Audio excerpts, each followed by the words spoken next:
Кыргызстанда чөй үстүндө хоккей федерациясынын Спорттун чөй үстүндө ойнолуучу хоккей түрү боюнча Кыргызстандын улуттук федерациясы эл аралык федерацияга мүчө болду. Бул тууралуу маалымат жыйында чөй үстүндөгү хоккей федерациясынын президенти Кубан Атакараев билдирди. Анын айтымында улуттук федерация эл аралык федерацияга 2 жыл ичинде мүчөлүккө кирген. Уюмга дүйнөнүн 146 өлкөсү мүчөлүк кылат. Спорттун чөй үстүндөгү хоккей түрү бир кылым мурда Англияда пайда болгон. Кыргызстанда болсо 2 жыл мурда федерация түзүлүп, балдар машыгып келет. Андан бери ар кандай деңгээлдеги турнир чемпионаттарга катышууда. Бүгүнкү күндө спорттун бул түрүнүн инфратүзүмүн жакшыртуу боюнча сүйлөшүүлөр жүрүп жатканын Атакараев билдирди.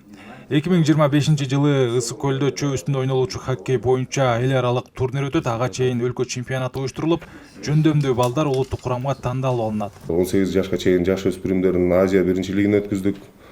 Буюрса, эмки жылга койгондагы чоң пландарыбыз бар. Эмки жылы мына 16 командага деп макулдугун алып, Азия биринчилигин өткүзгөн атабыз буюрса. Анан хоккей, чөй үстүндө хоккей тууралуу айтып кетсек, буга чейин бул оюн түрү бизде жок эле.